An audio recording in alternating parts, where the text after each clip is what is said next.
Hi everyone! So I was taking a break and lovely Jarp has been managing our Instagram for us, but there's something going on that I want to talk about openly and candidly, and I know that this probably won't make me the most popular person, and there may be ramifications of what I'm about to say, but it's gotten to the point now where I feel like someone needs to say something, and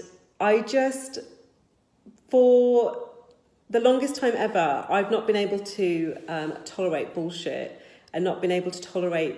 It's a little bit like the Emperor's new clothes. You know, there's the story that the Emperor had a fantastic new outfit sewn, but it was invisible and only clever people could see it.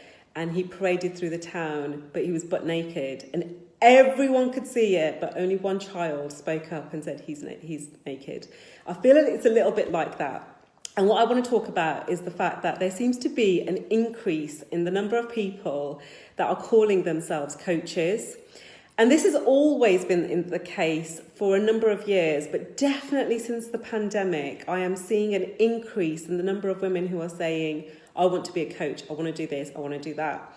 And I think that's amazing. Coaching is incredible. It's an incredible methodology. I'm a coach. I've had coaches who have changed my life. It is such a worthy thing to do. My concern is that there are too many people calling themselves a coach who have not been trained, who have not been certified, who have not undertaken any course, any studying, who are not accredited.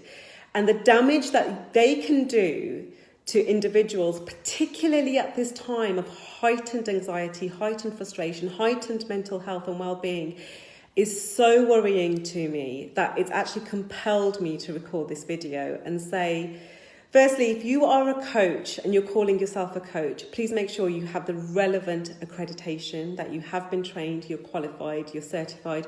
We do have an association of Coaching Federation.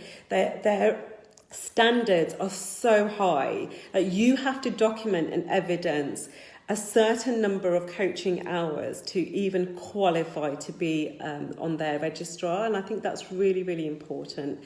I think it's important that you undertake training from an accredited and reputable organisation. So I have a degree in psychology. 20 years ago, I did my master's in HR. I have the certificates. But I still, 9 years ago, decided to go back and train with the Coaching Academy, who I do recommend. I'm not affiliated to them, but I recommend them because they are so robust in their process and procedures to make sure that you are actually a qualified coach. And by undertaking their standard diploma, you will qualify for the hours that the Association of Coaching Federation asks for you to have as well.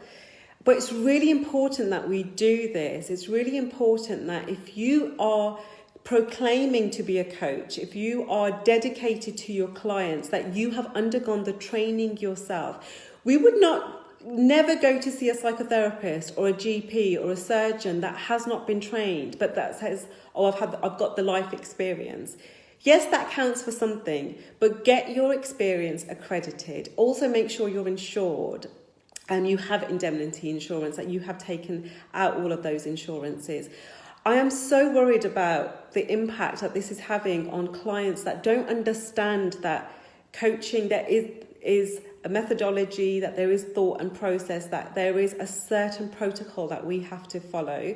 And what's happening is a lot of therapists and counsellors and established coaches that I am speaking to are having to unpack and unpick and actually rectify the trauma and what's going on.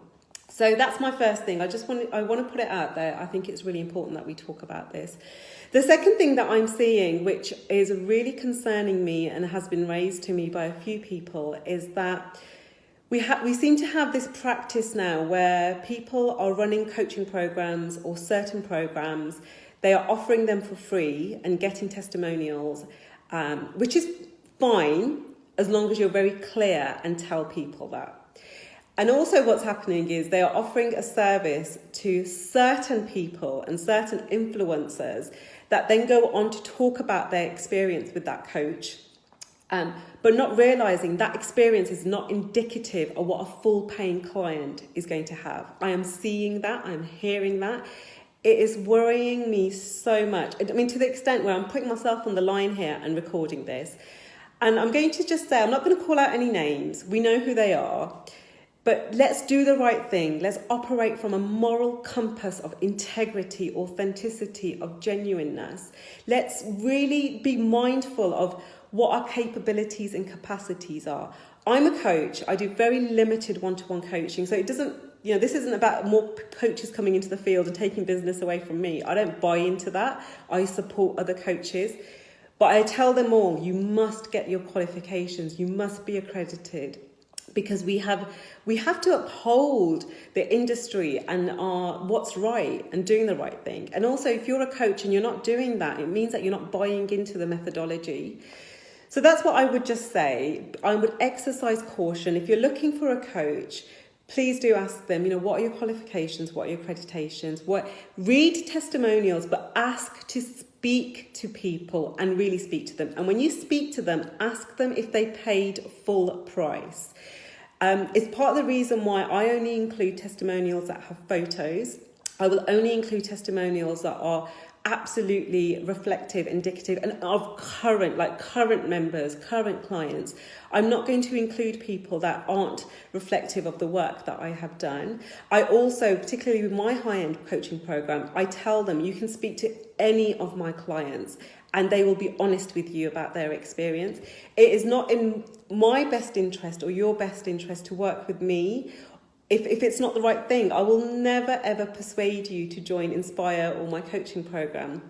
I'm just super concerned about what I'm seeing. And, no one has made me the sheriff of coaching, but I feel like someone has to call out the bullshit that we're seeing, that everyone is talking about behind closed doors. Just today, I've had at least 3 messages.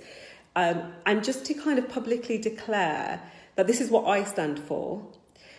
Please exercise caution in any coaching programs. Anyone that you're contacting, please ask the questions.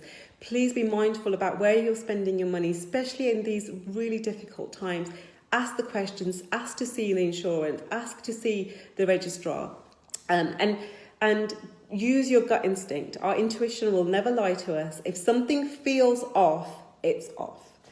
And with that, I'm going to ask for forgiveness if I have offended anyone. If I have offended you, if I've triggered or pricked your conscience, I would ask you to perhaps think about why that is and what you can do. I'm happy and I would welcome the opportunity to have a conversation with anyone about this. I haven't named names and I wouldn't do that. That's not my style. But it is my style to call out bullshit and to stand firm behind that. And that's what I'm doing. So any questions, come back to me. I'm happy to answer them. But just as I said, just be careful. Be careful about who you're using as a coach.